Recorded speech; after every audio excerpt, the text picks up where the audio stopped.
أفلا يتدبرون القرآن. أعوذ بالله من الشيطان الرجيم. بسم الله الرحمن الرحيم. للرجال نصيب مما ترك الوالدان والأقربون وللنساء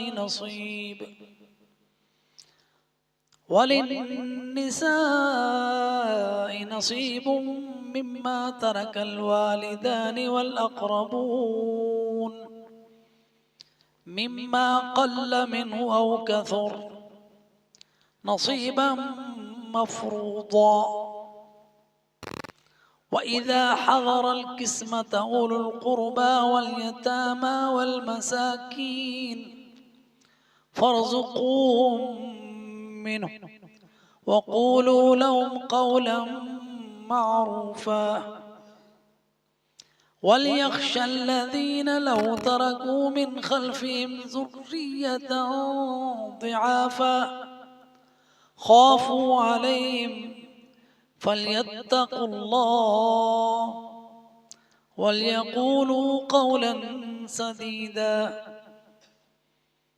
إن الذين يأكلون أموال اليتامى ظلما إنما يأكلون في بطونهم نارا وسيصلون سعيرا. الفاظ کے معنی: للرجال، لام حرف جر ہے، الرجال رجل کی جمع ہے، للرجال مردوں کے لیے. نصیب حصہ ہے. للرجال جو ہے خبر مقدم ہے، نصیب مبتدا مؤخر ہے، اور للرجال متعلق بھی محذوف ہے، یعنی حصہ موجود ہے. للرجال مردوں کے لیے موجود ہے، نصیب حصہ وہ جو موجود ہے وہ محذوف ہے. مما یہ اصل میں من اور ما ہے. من حرف جر ہے، مما موصولہ ہے. مما اس میں سے جو ترک چھوڑا، فعل ماضی ہے. ترک الوالدان، الوالدان ترک کا فاعل ہے، مرفوع ہے، اور اس کی علامت رفع الف الاثنین ہے. والدین والدان میں تو اردو میں یہی لفظ والدین یا الف کی بجائے ہم جو اس کی نصبی اور جری شکل ہے اس کو ہم اپنی اردو زبان میں استعمال کرتے ہیں، ہم کہتے ہیں والدین. تو عربی میں الوالدان رفع کی صورت میں اور الوالدین نصب اور جر کی صورت میں.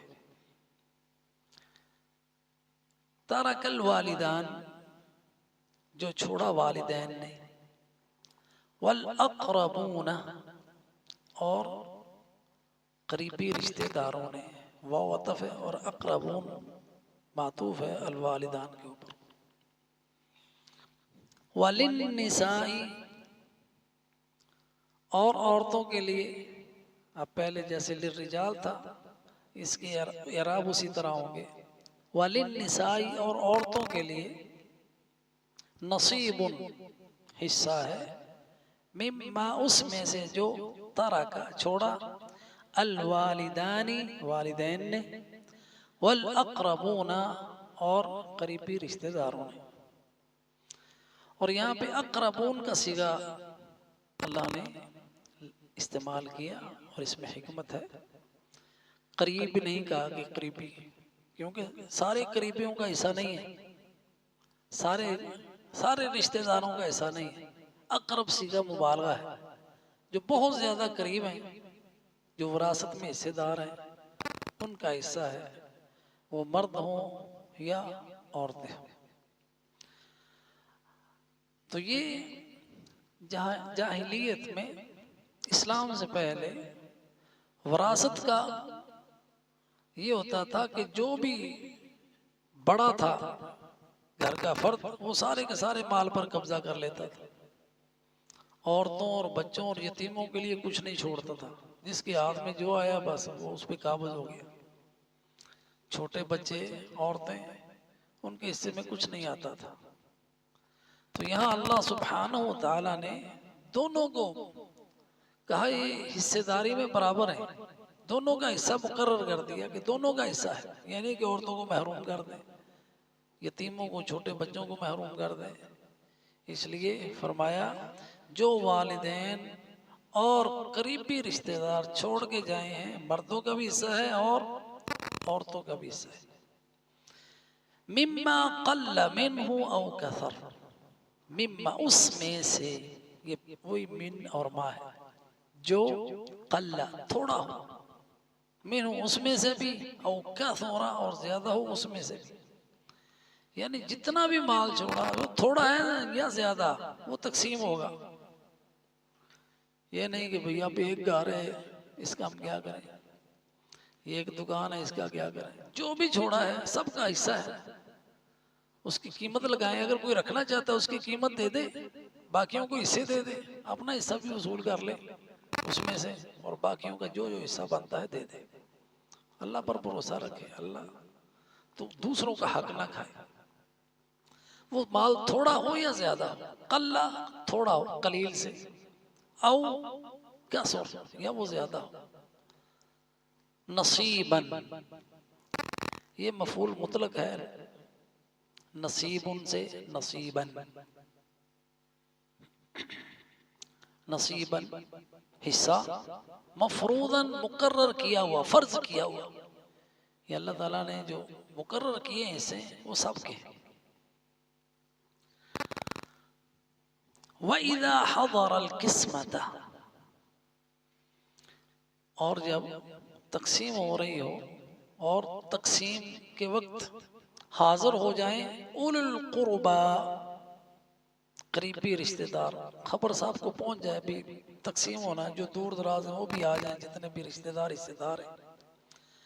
وَإِذَا حَضَرَ الْقِسْمَةَ اولو القربا والیتاما والمساکین، اور جب وراثت کی تقسیم کے وقت اگر آ جائیں اولو القربا، ایسے قریبی رشتہ دار جو وارث نہیں ہیں، والیتاما اور یتیم، والمساکین اور مسکین، حصہ ان کا نہیں بنتا لیکن وہ اس لالچ میں آ گئے چلو سانوے کو جلا بھی جائے گا، اللہ سبحانہ وتعالی نے فرمایا فَارْزُقُوهُم مِّنْ، ان کو بھی کچھ دے دو، حصہ نہیں ہے ان کا لیکن وہ اس لالچ میں آ گئے کہ ہمیں کچھ مل جائے گا تو ان کو بھی کچھ نہ کچھ دے دو، فَارْزُقُوهُم مِّنْهُ، اس میں سے کچھ دے دو، وَقُولُوا لَهُمْ قَوْلًا مَعْرُوفًا، اور قولو کہو ان سے،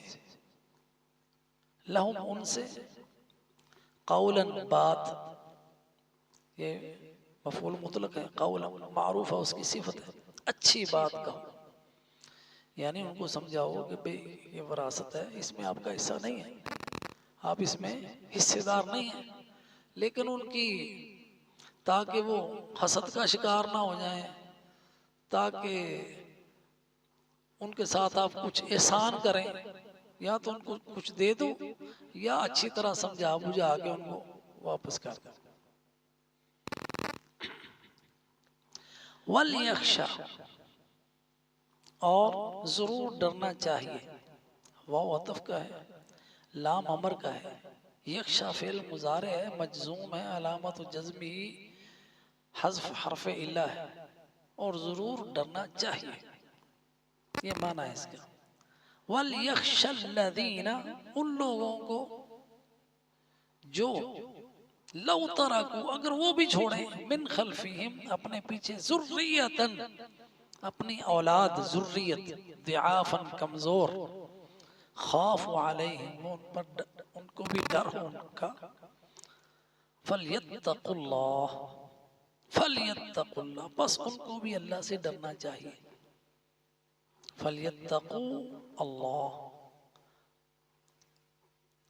وَلْيَقُولُوا، اور ان کو بھی ضرور کہنا چاہیے قولاً، بات سدیدہ سیدھی. یہ اللہ سبحانہ و تعالیٰ نے وصیت کی ہے، ان لوگوں کو واعظ کیا ہے.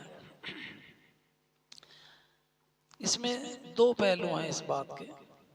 ایک یہ کہ ان لوگوں کو کہ جو ابھی مرنے کے قریب ہیں، پتہ ہے کہ اب ہم جا رہے ہیں، وہ کہیں کہ چلو میں اپنا یہ مال جو ہے یہ فلاں ادارے کو سارے کا سارا دیتا ہوں، اور اپنی اولاد کو محروم کر جائے. اس کو ایسا نہیں کرنا چاہیے. اس لیے کہ وہ اپنی اولاد کو وراثت میں حصہ دے، تاکہ وہ در در ٹھوکریں نہ کھاتے پھرے. ایک تو یہ معنی ہے کہ جو جا رہا ہے دنیا سے، ایسا نہ ہو کہ ساری جائیداد یہ کہے کہ میں نے ادھر وقف کر دی ہے اور اپنی اولاد کو محروم کر دے. ایسا نہیں ہونا چاہیے.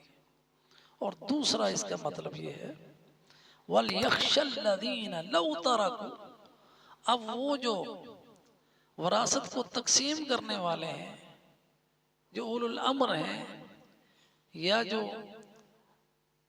بڑے ہیں، جو فیصلہ کر رہے ہیں، وہ تقسیم ایسے کریں کہ کسی کا حق نہ ماریں.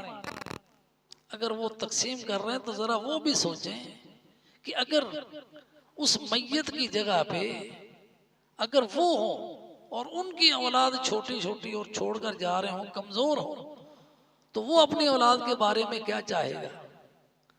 تو اپنی جگہ پہ، یعنی اس میت کی جگہ پہ اپنے آپ کو رکھ کے سوچے اور پھر فیصلہ کرے، اور حق کے ساتھ جس کا حق جو جو بنتا ہے وہ سب کو ادا کرے. وَلْيَخْشَ الَّذِينَ لَوْ تَرَكُوا، اور ڈرنا چاہیے، ضرور ڈرنا چاہیے ان لوگوں کو کہ اگر وہ چھوڑ جائیں اپنے پیچھے چھوٹی بچوں کو، کمزوروں کو، خاف علیہم، اور ان کو ڈر ہو.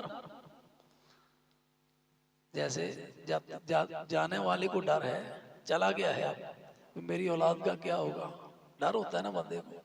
تو اب جو اولی الامر ہے بندہ، جو اس کی وراثت کو تقسیم کر رہا ہے، اس کو بھی اللہ تعالیٰ سے ڈرنا چاہیے، اور وہ ویسا معاملہ کرے جیسا وہ اپنی اولاد کے بارے میں چاہتا ہے، کہ جیسے اس کی اولاد کمزور ہے، اس کے ساتھ کسی کے ساتھ ظلم نہ ہو، اس طرح یہ بھی تقسیم کرنے والا بندہ یا جس کے ہاتھ میں جو مال ہے، یہ ورثاء کے ساتھ ظلم نہ کرے. اور اس بات کو فَلْيَتَّقُوا اللَّهَ، پس اسے اللہ سے ڈرنا چاہیے. اس کو تلقین کی گئی.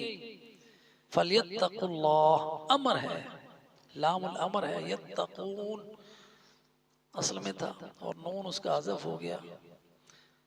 فَلْيَتَّقُوا، بس ڈرے اللہ، اللہ سے. وَلْيَقُولُوا، اور کہے قولاً سدیدہ، جو سیدھی بات ہے. یہاں پہ سیدھی بات یعنی جو حق کی بات ہے، جو عدل کی بات ہے، جس کا جو حصہ ہے وہ ادا کریں اور حق بیان کریں. اور اس معاملے میں حق بیان کرنے میں، تقسیم کرنے میں اللہ سے ڈرتا رہے. کل کے ساتھ اس کے ساتھ بھی ایسا ہو سکتا ہے. اگر وہ کمزوروں کا خیال رکھے گا تو اس کے کمزوروں کا بھی خیال رکھا جائے گا. اگر وہ یتیموں کا خیال رکھ رہا ہے تو ہو سکتا ہے اس کے بچے بھی یتیم ہوں، اس کا بھی خیال رکھا جائے گا. اور جو انسان نیکی کرتا ہے نا، نیکی کرتا ہے، اللہ سبحانہ و تعالیٰ اس کی اولاد کو بھی اس نیکی میں سے حصہ مل جاتا ہے. سورہ کہف میں ہے نا کہ وہ دیوار جو تھی، کن کی تھی؟ کہ اس کے نیچے خزانہ تھا یتیموں کا. اللہ تعالیٰ نے اس کی حفاظت کے لیے اس کی دیوار بنا دی اور ان سے اجر نہیں لیا. کانا باوا ہو، اس کے جو اپنا کانا ابوہما صالح، ان کا باپ صالح تھا. تو اس لیے نیکی سے کام لو، وہ تمہارے اولاد کے کام بھی آئے گی، اس دنیا میں بھی اور آخرت میں بھی. کہ اللہ سبحانہ و تعالیٰ آخرت میں درجات جب بلند کرے گا اور جنت میں داخل کرے گا تو جو سب سے اونچے والا درجہ میں رشتہ دار ہوگا نا، اس کے ساتھ اللہ ملا دے گا. تو اس لیے نیکی میں سب کو آگے بڑھنا چاہیے، اولاد کو بھی تربیت دینی چاہیے تاکہ ان کے درجات آپ سے زیادہ ہوں، آپ ان کے ساتھ ملیں۔ اللہ تعالیٰ ہماری اولادوں کو بھی نیک بنائے۔ اب ساتھ میں آگے تلقین آ گئی، اللہ تعالیٰ یتیموں کے ساتھ کس قدر ہمیں وصیت کرتا ہے قرآن میں، ان الذین یاکلون اموال الیتامی، بے شک وہ لوگ جو کھاتے ہیں یتیموں کا مال، ظلمن، ظلمن حال ہے ظلم سے، انما یاکلون فی بطونہم نارا، نہیں وہ کھاتے مگر اپنے پیٹوں میں آگ۔ انما صرف اور صرف، یہ اسلوب ہے حصر کا، انما کلمت حصر، انما صرف اور صرف یاکلون کھاتے ہیں، فی بطونہم اپنے پیٹوں میں، یعنی اپنے پیٹوں میں بھرتے ہیں، نارن آگ، وہ مال نہیں کھا رہے یتیم کا، وہ آگ بھر رہے ہیں پیٹ میں۔ وَسَيَصْلَوْنَ سَعِيرًا، اور ان قریب بھڑکتی ہوئی آگ میں ڈالے جائیں گے۔ ایک ہوتا ہے جلانا، ایک ہوتا ہے یسل۔ سل جو سلی ہے نا، اس میں ڈالنے کی بجائے جیسے اوپر بھونا جاتا ہے نا، یہ ہے آگ پر بھونے جائیں گے۔ سیصلون سعیرا، بھڑکتی ہوئی آگ کے شعلوں پر ان کو ہاں جی بھونا جائے گا۔ سیصلون، ان قریب، جلدی، یہ دور نہیں ہے بات، کیونکہ یہ زندگی ہے کتنی، کتنا مال کھا لو گے، کتنا عرصہ زندہ رہ لو گے۔ اس لیے نبی صلی اللہ علیہ وسلم نے فرمایا کہ 7 چیزیں ہیں جن سے بچو، ان کو موبقات کہا، ہلاک کرنے والی 7 چیزیں۔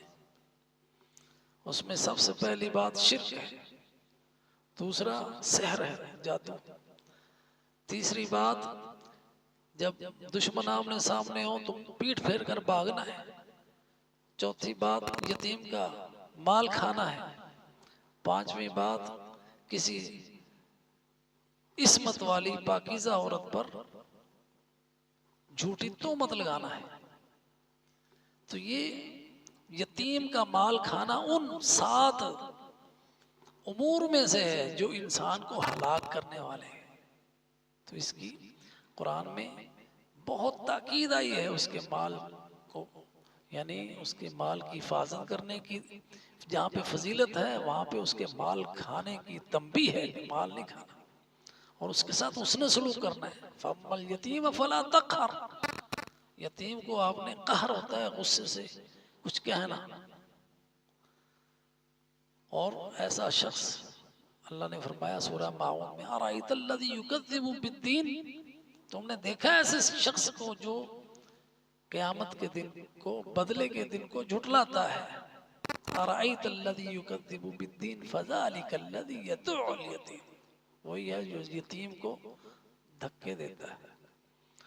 اور فضیلت جو اس کے اوپر، اگر یتیم کے مال کی حفاظت کرنے والا، اس کی کفالت کرنے والا، اس کی اتنی فضیلت ہے کہ اللہ کے رسول نے فرمایا کہ وہ جنت میں میرے ساتھ ہوگا۔ تو اللہ سبحانہ وتعالی سے دعا ہے کہ اللہ سبحانہ وتعالی ہمیں ہر طرح کے حرام مال کھانے سے محفوظ رکھے، یتیموں کے مال کھانے سے ہمیں بچائے، آمین، اور یتیموں پر شفقت کرنے کی توفیق عطا فرمائے۔